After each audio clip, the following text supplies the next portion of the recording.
Welcome to Pardarshi classes. आज हम लोग पढ़ेंगे the chapter is electricity. So we are not going to study, actually we will revise this chapter electricity. अब ये क्या है? अब देखिए electricity इलेक्ट्रॉन्स के फ्लो से होता है. किससे होता है? इलेक्ट्रॉन्स जब फ्लो करता है एक क्लोज सर्किट में तो इलेक्ट्रिसिटी फ्लो करता है. अब समझो, जब भी पोटेंशियल डिफरेंस रहेगा, यानी एक हाई पोटेंशियल और एक लो पोटेंशियल, तो current will flow from high potential to low potential. Electrons का जो फ्लो होता है वो होता है from the negative terminal of the battery to the positive terminal of the battery. जबकि करंट जो फ्लो करती है वो फ्लो करती है from positive terminal of the battery to negative terminal of the battery. अब समझो, एक सर्किट का क्या मतलब, एक वोल्टेज का सोर्स होगा, रेजिस्टेंस होगा और कोई लोड होगा, यानी कि रेजिस्टेंस को अपन लोड बोल सकते हैं. Resistance is a kind of load only. तो क्या होता है लोड? जैसे आपके सर्किट में बल्ब लगा हुआ है, कोई फैन लगा हुआ है, एसी मोटर डीसी कुछ भी लगा हुआ है, उसको हम लोग रेजिस्टेंस बोलेंगे या फिर लोड बोलेंगे. ठीक है. Now this is the positive terminal, this is the negative terminal of the battery. अब समझो बात, यहाँ से करंट फ्लो करना शुरू हुआ. करंट को हम लोग कैपिटल आई से डिनोट करते हैं. इसको नापने के लिए हम लोग यूज किसको करते हैं? एमीटर को. और वोल्टेज नापने के लिए किसको यूज करते हैं? वोल्टमीटर को. और करंट फ्लो कर रहा है कि नहीं कर रहा है सर्किट में, उसको मेजर करने के लिए किसको यूज करते हैं? गैल्वेनोमीटर को. ना सुनो, गैल्वेनोमीटर इज नॉट समथिंग जिससे कि आप करंट कितना फ्लो कर रहा है वो मेजर करते हैं, बल्कि करंट फ्लो कर रहा है कि नहीं कर रहा है, इसका जो डिफ्लेक्शन होगा वो बताएगा आपको सर्किट में करंट फ्लो कर रहा है कि नहीं कर रहा है. सो सर्किट में आप गैल्वेनोमीटर लगाएं या ना लगाएं, if you have two terminals then obviously current is flowing, so galvanometer is not required. if you need something कि हमको चाहिए करंट कितना, तो एक एमीटर लगा दो. इसमें वोल्टेज भी चाहिए तो V लगा दो, वोल्टमीटर. तो वोल्टमीटर लगाते हैं पैरेलल में, तो इसके पैरेलल ऐसे करके V लगा सकते हो, तो उससे वोल्टेज पता चलेगा. ना एमीटर इस पर करंट मेजर कर दिया. एक आप चाहे तो की लगा सकते हैं. की क्या है? स्विच इसको बोलते हैं. अब स्विच क्या है? दो condition, on end of. On condition को क्या बोलेंगे अपन?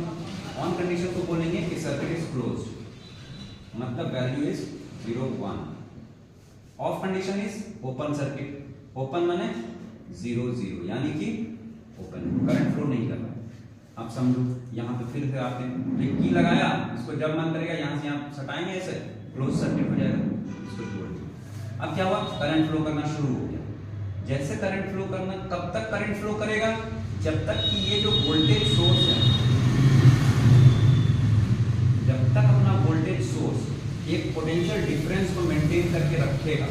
यानी कि समझो पानी फ्लो कर रहा है, तो छत पर से, टेरेस से पानी कहाँ आ रहा है? ग्राउंड पे आ रहा है. ठीक है. तो टेरेस से ग्राउंड पे आ रहा है, क्यों? क्योंकि इस ये जो है हाई पोटेंशियल पे mgh जो है इसका ज्यादा है. जबकि ग्राउंड का अगर देखेंगे तो mgh तो कुछ है ही नहीं, ग्राउंड पे है, तो मल्टीप्लाइड बाय 0 विच गिव्स 0. समझ लो बात. सो अगर मान लो इसको धीरे धीरे लेवल सेम पे लेंगे यहीं से, तो ग्राउंड पे पानी वैसे बह जाएगा. समझ लो बात ना. Back to this electricity. Voltage का डिफरेंस जब तक रहेगा तब तक करंट फ्लो करेगा. जैसे वोल्टेज डिफरेंस खत्म हुआ, आपका बैटरी डिस्चार्ज. ना बैटरी और सेल में एक अंतर होता है, देख रहे हो? This is the battery and this is the cell. क्या होता है? अगर एक ही ऐसा है then this is called a cell. इसीलिए मोबाइल, जिसको मोबाइल बोलते हो, जिसको टेलीफोन भी बोलते हो, जिसको कुछ भी बोलते हो, जिसको पहले सेल फोन बोलते थे, और अभी भी ये सेल फोन ही है, क्योंकि एक ही सिंगल बैटरी है, एक पॉजिटिव एक negative terminal. Now combination of cell, तो इसको बोलेंगे हम लोग क्या है? तो बड़ा वाला इज पॉजिटिव टर्मिनल, छोटा वाला इज नेगेटिव. इस तरह से दिखाएंगे. सो थोड़ा थोड़ा आइडिया हो गया होगा. थोड़ा इसमें पढ़ना क्या बच गया? सीरीज कॉम्बिनेशन, पैरेलल कॉम्बिनेशन, जो कि आसान ही है एक तरह से, पढ़ा भी होगा तुम लोगों ने पहले, है कि नहीं? सो इसको अभी हम लोग छोड़ेंगे सीरीज पैरेलल.